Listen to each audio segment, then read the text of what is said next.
calling on government to acknowledge that this is an emergency, let's recall Parliament and put in place the supports that people need. We did that during the pandemic. This is potentially worse than that. So let's get to work. On what basis do you say this is worse than the pandemic? Because a lot of economists would caution against that, saying at the moment we don't need emergency measures of that scale, which would lead to a larger debt and deficit.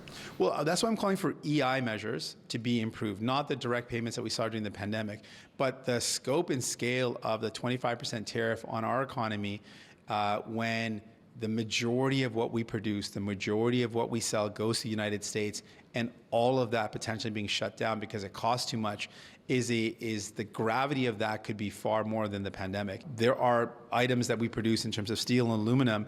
If the tariffs are stacked, as we know is potentially going to happen, it could mean that our entire industry gets shut down. The automotive sector, these are good paying jobs. All of those jobs would be lost. The impact is devastating. And it could be, is why I'm highlighting that, worse than what we saw during the pandemic, given the scope and given the breadth of what these tariffs could do. We've got to be ready for people. And what I'm saying is I want supports of workers done first. An election is secondary to that. First, let's get the support in place for those workers. Let's make sure they get the help that they need. People are already losing their jobs, and then we can worry about an election after.